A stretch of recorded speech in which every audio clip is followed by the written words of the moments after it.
Hello friends, followers and channel members, welcome back to another video here in Microsoft Flight Simulator 2020 where World Update 16 has just dropped. Now World Update 16 brings the most gorgeous, iconic and scenic part of the globe, the Caribbean, to Asobo's amazing virtual world. For those flight simmers out there that love island hopping, flying VFR, well, this is a world update that I'm sure many of you have been waiting for. Almost every part of the Caribbean in Central America now has been updated and treated to this beautiful new update.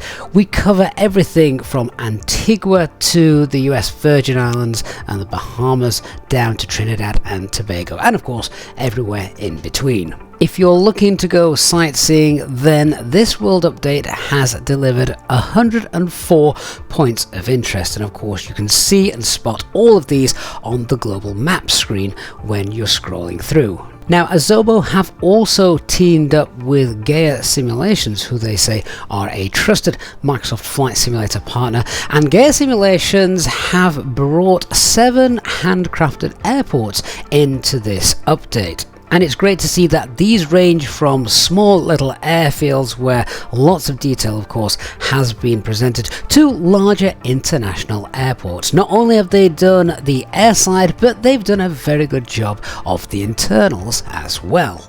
As is customary with the World Updates, they have also added 3 new discovery flights, 3 landing challenges, an epic landing challenge, and 3 bush trips which showcase the beauty of the region. Now, normally when we get a world update, we would also get some cities or parts of the update that have been included which have got photogrammetry areas. Now, this time that appears not to be the case. Instead, what Asobo and Microsoft have done is partnered with their Bing Maps partner Maxar, and with that, a host of other Caribbean government organizations to help bring this release out. So this means that they haven't gone ahead and got photogrammetry for any particular parts of the update or individual cities, but rather using things like aerial photography, some satellite data, what they also call LiDAR, which is a light detection and ranging data, as well as the digital elevation model. They have used all of this information to try and give a broad scope to the Caribbean region, now imported into Microsoft Flight Simulator.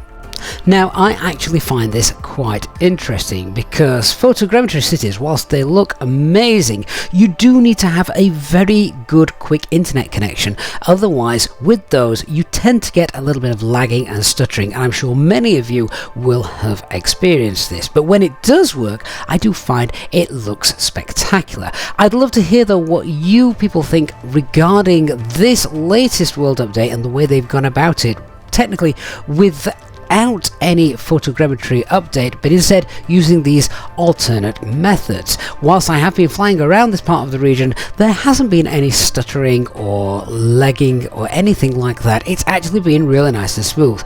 But I must say, I actually don't think that this part of the world, cities and villages, etc., look as good as they would do when compared them with cities and parts of the globe in the Microsoft virtual world, which has had the photogrammetry treatment. But please do leave a comment down below and let me know what your thoughts are comparing the 2 different kinds of approaches that we've had compared to previous updates and this one.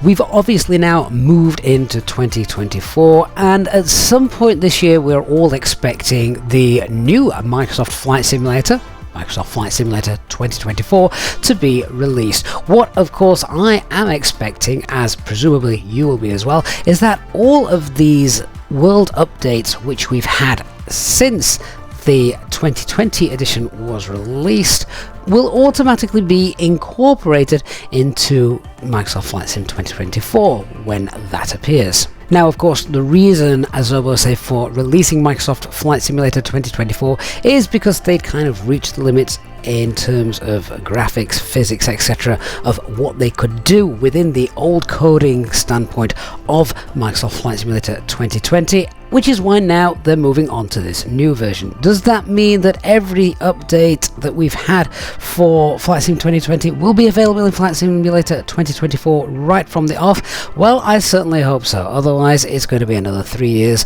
of world updates. Of course, there are still parts of the world that have technically been left untouched. A world update for Africa would be phenomenal. A massive part of the globe that hasn't yet been touched. The same, of course, with South America. Now, of course, users that won't want to update to Flight Sim 2024 shouldn't really have any cause for concern, as Asobo have said that they would be supporting Microsoft Flight Simulator 2020 for at least the next 10 years or so. So we can expect more sim and more world updates to come in the future, but I'd definitely love to hear your thoughts on this predicament as well. So guys, thank you so much for watching. Hope you've enjoyed this video. Of course, if you have, please don't forget to hit the like button. And if you are new to the channel, don't forget to hit subscribe and turn on the notifications bell so you don't miss any future videos. And of course, our live streamed flights. Thanks so much for watching, and I'll see you all again on the next one. Bye bye for now.